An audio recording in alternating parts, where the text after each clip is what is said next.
Hello students, come back. मेरे प्यारे छात्रों, आज मैं आप लोगों को समरी का हॉटेस्ट ट्रिक देने जा रहा हूं। कैसे समरी लिखा जाएगा और आप कभी ना भुलाए तो कमजोर से कमजोर छात्र भी अपना टॉपिक पूरा करके वहां पर आ जाए एग्जाम से। तो मैं एक ऐसा ट्रिक लेकर के आया हूं और सभी, चाहे पोयम हो या प्रोज हो, सब में ये लागू करेगा। ये जो हमारे 8 ट्रिक है, तो क्या काम करना है, पहले नंबर प्रोज लिखेंगे, उसके प्रकार लिखेंगे, ऑथर का नाम लिखेंगे, उसका बर्थ और डेथ लिखेंगे, और उसका पद का भार, जो पद नाम है पद का नाम लिखेंगे, और यानी कि जो नियुक्ति होती है, और जो बर्थ प्लेस है लिखेंगे, और उसका क्या चीज से संबंधित है, कुछ ना कुछ से वो संबंधित होता है। और लास्ट में 8 नंबर पर लिखेंगे कि in the poem the poet want to describe, और लास्ट में लिखेंगे कि पोएट कहना क्या चाहता है, उसका मूल बात क्या है, उसका बात हम डाल देंगे और हमारा समरी पूरा के पूरा कंप्लीट हो जाएगा। तो आइए मेरे प्यारे छात्रों, और आप लोगों को मैं एक हॉटेस्ट ट्रिक के माध्यम से आपको याद दिलाता हूं। और ये चीज हर चीज पर लागू होगा। बहुत सारे लोग क्या काम करते हैं कि इसका समरी एक और तरीका से, इसका समरी कुछ और तरीका से, जो हमारे छात्रों को समझने में दिक्कत होती है। मगर मैं आप लोगों को बताता हूं कि कोई भी समरी लिखिए, 8 गो रूल पर जरूर उसमें डालिए, तो आपका जो कम से कम 1 2 3 4 5 यानी कि 5-6 लाइन, तो 8 गो है तो कम से कम 7 लाइन तो 6 लाइन तो बन ही जाता है। तो मेरे प्यारे छात्रों, 6 लाइन 7 लाइन बन जाएगा, और 2-3 लाइन आप लोग थीम से लिख दीजिएगा। तो उसका मूल जो बात होती है, जो मूल उसका सार होता है, तो 3-4 लाइन वो लिख दीजिएगा तो हो जाएगा। तो मेरे कहने का मतलब यह है कि कैसे हम लिखेंगे, आइए हम आपको बताते हैं।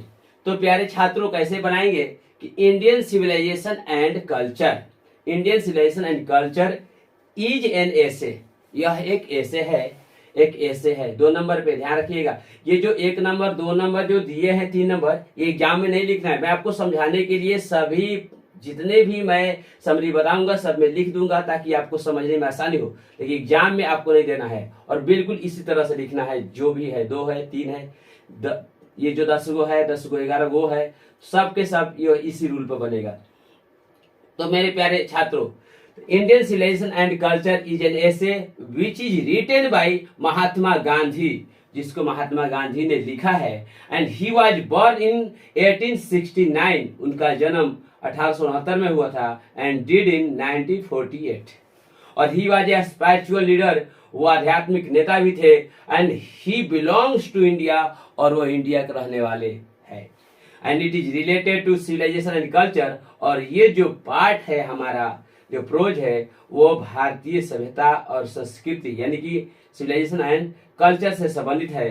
इन the prose the writer wants to describe his idea, और इस प्रोज में लेखक जो है वर्णन कहना चाहता है अपने विचारों को। मतलब हम कह सकते हैं the idea of Mahatma Gandhi, यानी महात्मा गांधी के विचारों को, वो खुद अपने विचारों को प्रकट करते हैं इंडियन सिविलाइजेशन एंड कल्चर के बारे में। ही कंपेयर्स द इंडियन और एंशियंट सिविलाइजेशन विद वेस्टर्न और मॉडर्न, यानी कि हम यहाँ पे बोल सकते हैं प्यारे छात्रों कि जो एंशियंट, ही कंपेयर, वो तुलना करते हैं the Indian and ancient civilization से विद द वेस्टर्न और मॉडर्न सिविलाइजेशन, मॉडर्न और वेस्टर्न और मॉडर्न सिविलाइजेशन से। एंड ही सेड दैट, और वो कहते हैं कि इंडियन सिविलाइजेशन डेवलप मोरालिटी, जो भारतीय सभ्यता है वो नैतिकता को विकसित करता है, वाइल जबकि वेस्टर्न सिविलाइजेशन स्प्रेड मतलब फैलाता है इमोरालिटी, अनैतिकता को। Our civilization can teach the world, हमारी जो सभ्यता है पूरे विश्व को पढ़ा सकता है। Therefore we need not copy the western civilization, इसलिए हमें जरूरत नहीं है, नीडंट मतलब नहीं जरूरत है, कॉपी करने का वेस्टर्न सिविलाइजेशन का। आवर एंसेस्टर, हमारे जो पूर्वज है, एडवाइस सलाह दिए हैं अस, हमें to maintain distance from the use of machinery, हमें हमारे जो पूर्वज है मशीनरी के प्रयोग से दूर रहने के लिए हमें वो मना किए हैं। आगे बता रहे हैं कि दूरी बनाए रखना है, मेंटेन डिस्टेंस एंड दूरी बनाए रखना है, because the use of machinery may paralyse our hands and feet. उनका कहना था क्योंकि जो मशीनरी का प्रयोग करेंगे तो हमें लंकवा भी मार सकता है हाथ और पैर में। दे सजेस्टेड, उनका सुझाव है, रेसिस्टिंग प्रतिबंध है, our wants to lead a happy life, वो जो है यानी कि एक खुशी जीवन जीने के लिए अपनी इच्छाओं पर वो प्रतिबंध लगाने की सुझाव देते हैं, क्योंकि जितना ही आप मन बहकाओगे उतना ही मन बहकेगा। उनका ऐसा कुछ कहना है। There is certainly something unseen power in Indian culture that has kept it alive. उनका कहना है कि कहीं ना कहीं निश्चित रूप से कुछ अदृश्य शक्तियां है भारतीय संस्कार में, यानी कि भारतीय हमारी संस्कृति में, दैट जो has kept it A live, जिसको जिंदा, जो कि जिंदा रखा है। और आगे हम कह रहे हैं while other civilization met their end with the passage of time, जबकि दूसरा जो सभ्यता है वो समाप्त हो गया समय के साथ साथ, यानी passage of time, समय गुजरने के साथ वो जो है दूसरा चीज समाप्त हो गया। फर्दर आगे कहते हैं we should always keep it in our mind, हमें अपने माइंड में ये ध्यान रखना चाहिए कि दैट की European civilization is suited for Europeans. European जो सभ्यता है, जो संस्कृति है, सभ्यता है, वो यूरोपियन के लिए सुटेबल है, उनके लिए उपयुक्त है। And we should never try to copy it, हमें इसे कॉपी करने की जरूरत नहीं है। If we change the foundation of our civilization, we will lose our character and our condition would be compatible। उनका कहना है कि यदि हमें इसे कॉपी करने की कोशिश नहीं करना चाहिए, यदि if we change the foundation of our civilization, हम अपने सभ्यता की फाउंडेशन को यदि चेंज कर देंगे तो we will lose our character, तो हम अपने चरित्र खो बैठेंगे और आवर कंडीशन जो होगा वो बिल्कुल दयनीय हो जाएगी। And if you want our India to rise and shine, यदि हम अपने देश को चाहते हैं कि ऊंचाई की ओर आगे बढ़े, तो वी शुड ऑलवेज वैल्यू, हमेशा अहमियत देना चाहिए द ग्लोरी एंड डिग्निटी, गरिमा और गौरव को, of our civilization and culture, अपनी संस्कृति और सभ्यता का गरिमा को और गौरव को अहमियत देना चाहिए। देयर इज नो मैच, इसकी कोई मुकाबला नहीं है, कोई जोड़ नहीं है, फॉर इट, इसके लिए, इन दिस वर्ल्ड, इस दुनिया में। तो मेरे प्यारे छात्रों, बिल्कुल ही आसान है आपको ये याद करने का, और याद करने का तरीका बिल्कुल ही इजी है कि आप इसे आसानी से याद कर सकते हो। तो आपको मैं पहले ही बताया कि इस तरह से आप याद करेंगे, और जो 8 नंबर तो यानी कि 8 लाइन तो हम इससे कर लेंगे, यानी कि एक लाइन तो एक लाइन में 2 आ जाती है, तो कम से कम 6 या 7 लाइन आ जाती है इसमें। तो ये चीज ध्यान रखने का है, 7-8 लाइन ये आ जाएगा। अब हम क्या काम करेंगे, आपको इसी में बता रहे हैं कि लाइंस कैसे लिखेंगे। तो लाइंस का भी बहुत बढ़िया तरीका है कि मैंने लाइंस यहां पर कर दिया है। प्यारे छात्रों, आपको मैं बताऊंगा अब कि लाइंस कैसे लिखेंगे। लाइंस,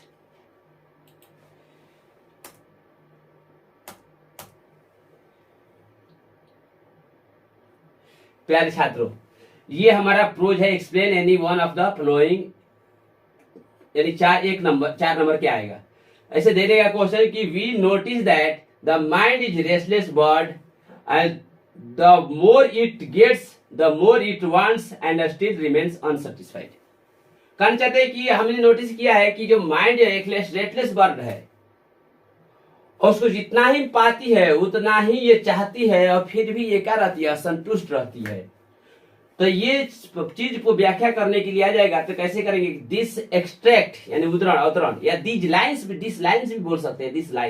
दिस लाइन बोलेंगे तो हाई लिखेंगे, या दीज लाइन्स बोलेंगे, अगर 2-3 गो और रहेगा तो दीज लाइन्स कर देंगे, तो वहां हाई बीन करना पड़ेगा। तो दिस एक्सट्रैक्ट या this line has been taken from Gandhi ji essay in Indian civilisation and culture. या हम ऐसे भी लिख सकते हैं कि this line has been taken from Indian civilisation and culture which is written by Mahatma Gandhi, where he says that, जहां वो कहते हैं कि mind is a restless bird, mind जो है एक रेस्टलेस बर्ड है, because the more it gets the more it wants, क्योंकि जितना ही ये पाती है उतना ही यह चाहती है, एंड स्टिल रिमेन्स अनसेटिस्फाइड, फिर भी ये असंतुष्ट रहती है। द मोर वी इंडल्ज, जितना ही हम मौज मस्ती करते हैं इन और पैशन अपने जुनून में, द मोर ब्रिडल्ड, अपने उतना ही हम लोग लगाम होते जाते हैं, एंड दे बिकम, वो हो जाता है। So we should set a limit to our indulgence, इसलिए हमें अपने आप पर निरंकुश लगाना, मौज मस्ती पर निरंकुश लगाना होगा, बिकॉज क्योंकि happiness is largely a mental condition, जो हैप्पीनेस खुशी है एक बहुत ही बड़ा मेंटल कंडीशन है, which does not depend upon whether one is rich और पुअर, इट डिजेंट मैटर, ये जो विच डज नॉट डिपेंड, जो निर्भर नहीं रहता है अपन वेदर वन इज रिच और पुअर, वो गरीब है कि अमीर है, इट डजंट मैटर।